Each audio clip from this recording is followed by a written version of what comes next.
with another video, and I'm going to talk a little bit about how investing is affected by your situation.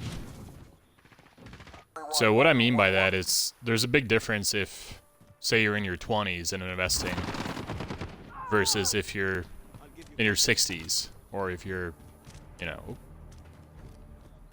kind of close to retirement. And I think the biggest thing you want to keep in mind is if you're in your 20s, you could really afford to take a big risk, right? Because you're so young, and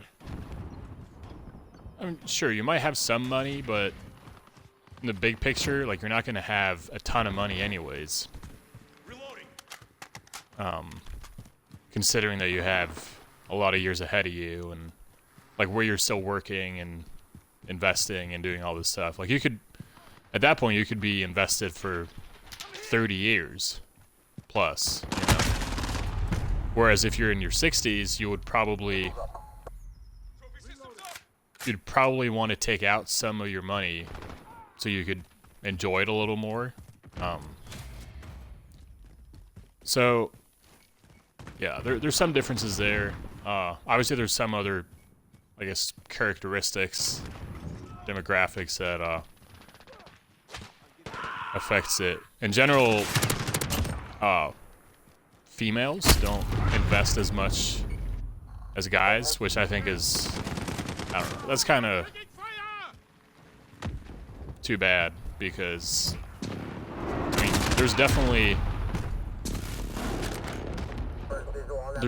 they definitely have the opportunity to, and I think I would encourage more girls and females in general just to try investing.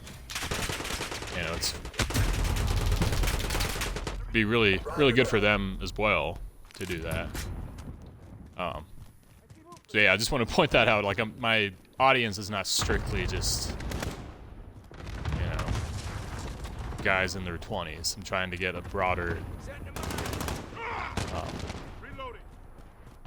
yeah, kind of just help a broader variety of people.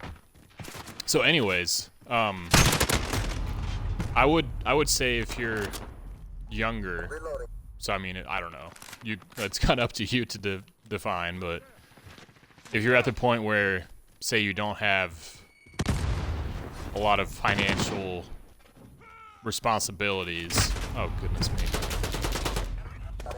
you know, or like, for instance, if your salary is really good and you're able to cover all your financial responsibilities, and then you can save a decent amount per month or per year. So if you're in that situation, I would send it. I would just go not all in, but pretty much all in. And the reason is, if you're able to send it with investing in stocks and doing it successfully, oh, that was really rough. You're gonna end up being in a really, really good spot when you're, you know, nearing retirement, or maybe even in your 40s, or like whatever your goal is. So, and what usually gives you the highest return on investment is investing in stocks. It just doesn't look much fun. I'll just stay over here. So, goodness.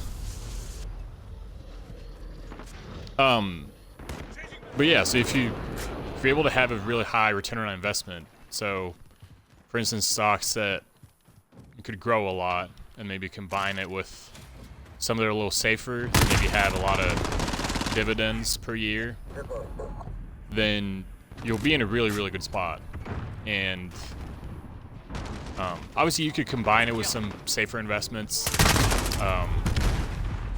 You know, like if you already have a house, that's a good investment. You know, you need to have somewhere to live. It was fast. Not fast enough. But yeah, just because you want some safe investments, you know, you're nearing retirement or, you know, you have a lot of financial responsibilities, that doesn't mean that all of your investments need to be like super safe. So you should, no matter what situation you're in, you should have a good portion of money that you go all in with, that you just send it with. And if you're younger, it could be a lot more. So, I mean, if you're nearing retirement, maybe you want it to be 10, 15, 20% of what you have saved up that you're kind of just really going for it with in stocks. Whereas if you're younger, I would say 80% or more. Because why not?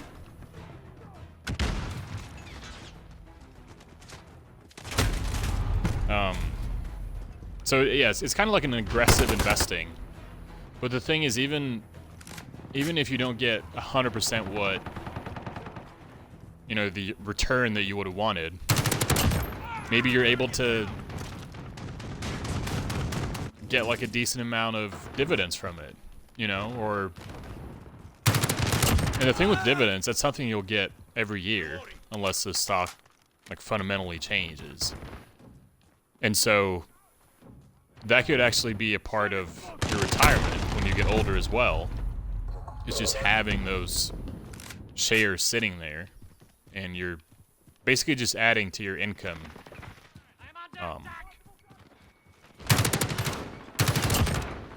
And yeah, it could be a really good thing to just, you know, hold on to them. So, but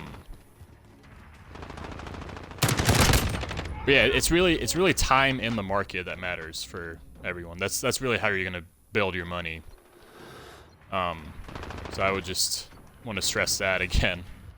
Looks like we're gonna lose this one, but if you want more videos like this, subscribe to my channel, and I'll try to come up with different material for, you know, different groups of people. Try to help everyone.